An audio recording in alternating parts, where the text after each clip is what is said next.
Hey, what's going on, folks? I know this video is a little bit late, but Season 5, Episode 19 of My Hero Academia finally debuted my favorite character in the series. I've been covering Shirakumo's story since I pretty much started the channel, but his arc is arguably one of my favorites in My Hero Academia Vigilantes. So today, I'm going to take the time out to talk about what this episode did correctly, and at the same time, I'll give my thoughts on the episode itself and talk about how it matches up with Vigilantes. So if you enjoy the content here at the bar, be sure to subscribe and hit that notification bell to see all my latest content. With that said, let's head inside and grab ourselves a drink and find out why Shirakumo, more than anyone, was a hero.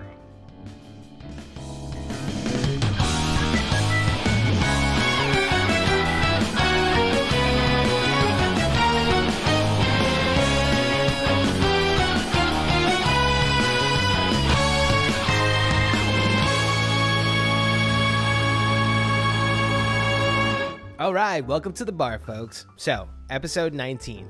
Look, if you haven't watched this episode, I cannot emphasize this enough. This is going to be an episode that I personally go back and watch several times because I've been waiting for it for so long. And if I were to give my honest opinion about the episode, I would say two things. One, I really enjoyed the acting on Present Mike and Eraserhead's part. I really feel like the director of this week's episode deserves some praise for properly directing the emotions that they wanted their talent to convey without the actors possibly knowing the source material. And two, I feel like they gave us enough Shirakumo, but at the same time, it feels like they might have lifted some scenes that debuted in Vigilantes just to up the gravitas of the situation in My Hero Academia. So let's head over to the wall right now and discuss these two topics and overall the episode.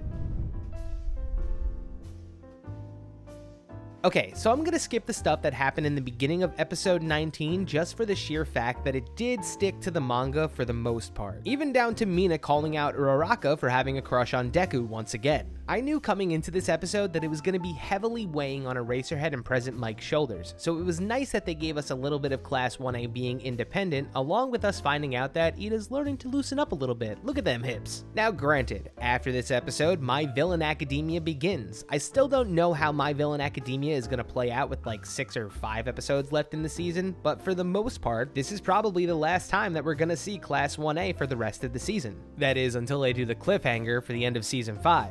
And something that I want to point out, because I referenced it a little bit just now, I am pretty confused as to how they're going to compress the entirety of My Villain Academia into 5 episodes. Frankly, I feel like this might go south pretty quickly, but if they convey what we want to see in the next 5 episodes, kudos to them and the production staff. But there's a significant amount of us that clearly thought that this was going to be a 12-episode arc. Instead, it looks like it's relegated to, 5 or 6. Anyway, enough blabbering about My Villain Academia. Let's talk about Eraserhead and Present Mike's Academia. And the first thing I have to do is I have to address the fact that this episode did not pull any punches whatsoever. Anytime an anime breaks right into the intro with a minor recap, we should know that shit is about to go down. I was anticipating this episode for 2 weeks, mostly because I knew that there was a chance that I was going to end up a blubbery mess by the end of it. Because long story short is, if you didn't watch the episode, this was the one where Present Mike and Eraserhead are called down to Tartarus for a very specific reason. Now, leading up to them finding out this reason, the anxiety that's portrayed, it's palpable. My guess is they were told a little bit of the information as to why they were headed to Tartarus. That's why they were freaking out so much in Eraserhead's car. Because when Present Mike and Eraserhead are driving down the highway and you see them both physically perturbed, I instantly knew that this episode was going to be an episode that flexed those acting chops of Present Mike and Eraserhead. At this point in the series, we really haven't seen a serious side of Present Mike, and to see him as the character that's slowly starting to crack emotionally, dare I say it, it was actually refreshing.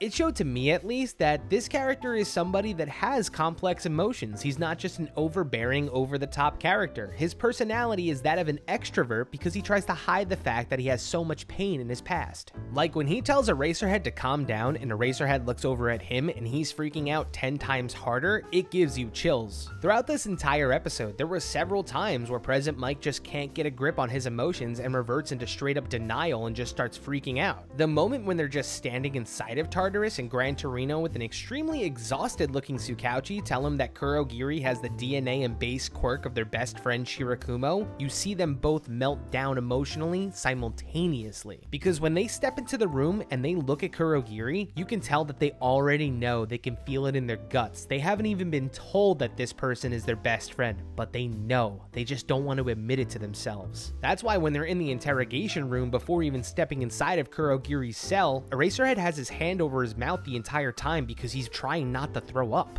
All for One took their best friend, the kid that completed the 3 Demigos, and warped him into some amalgam of what he used to be, just for the hell of it. And I have to circle back to this point, because I really gotta give praise to the actors on this scene. And to be quite honest, I'm gonna be watching the English dub of this episode because I'm looking forward to seeing what those voice actors do as well. This episode is more or less 15 minutes of shock and awe, and only half of this episode is animation, because these actors sincerely carried the episode. If they didn't convey investment in what was going on, the drama of finding out who Kurogiri was would have deflated the entire situation. And while I'm on the topic, let's talk about Shirakumo, because if I were to say anything about his debut, I would say that there's one thing that I'm kinda ticked off about, mostly because they lifted specific scenes from My Hero Academia Vigilantes to fill out the episode. Aizawa's various flashbacks have so much more to them in Vigilantes. If people knew the origin around Sushi the cat, they would melt into tears. But for me, the biggest offender is the handing off of the goggles.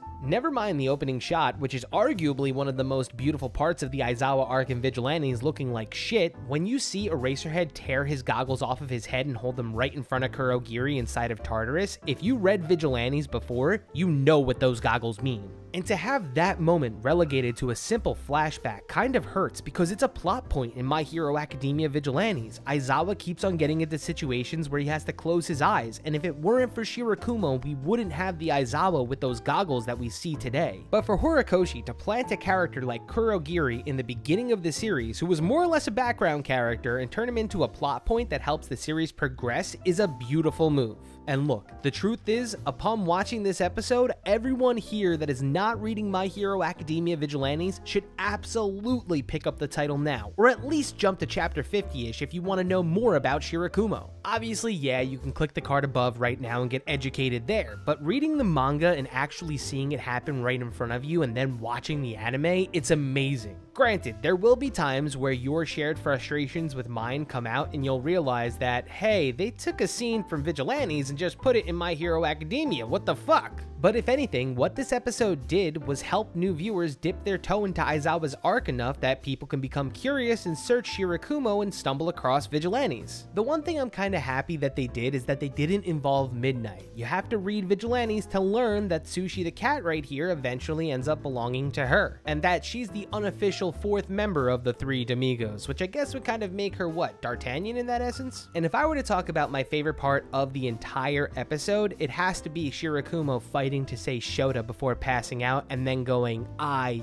am Shira. It just gets me every single time. It drove me to tears. And that part isn't even subtitled. You have to listen really closely and you'll hear it. But this scene with Kurogiri more or less sets the tone for the rest of the series going forward, because without Present Mic and Eraserhead breaking through to their friend, you don't get the hospital clue. Now, if you're an anime only, I won't say anything about the hospital clue, but I will say this. After My Villain Academia, expect the entirety of My Hero Academia's theme to shift. After the next arc, the anime that you know right now is going to change completely, which is refreshing because honestly, people have said that the criticism of Season 5 is that it's falling into the same monotone motions that it's had for the past 4 seasons. So stay tuned for Season 6 and the end of Season 5 because I can assure you that it's going to change and pick up drastically. It's going to change so much. There's so much going on in My Hero Academia right now that what you see is literally nothing in comparison to what the manga is going through. Overall though, I will say that I enjoyed this episode. I've been anticipating it since I first covered it in the manga, and I think they did a fantastic job conveying the emotions the characters were feeling at the time.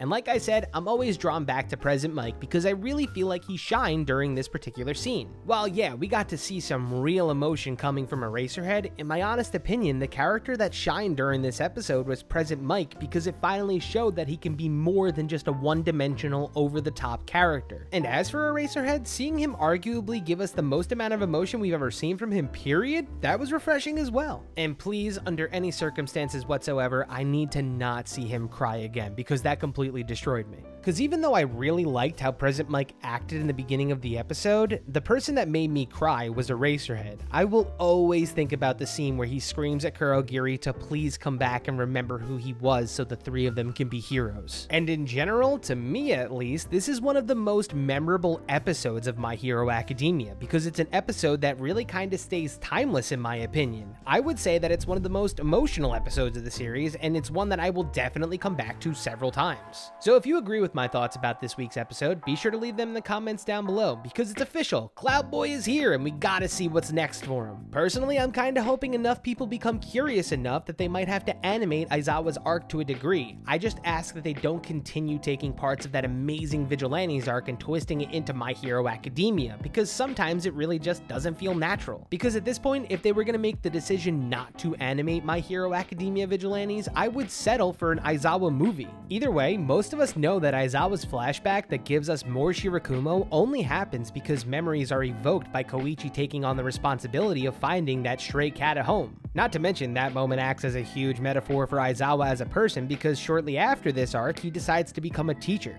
So look, I really enjoyed episode 19, but I really want to know what you guys all thought about the episode as well, so be sure to let me know in the comments down below. And until next time, I'll catch y'all later. Cheers.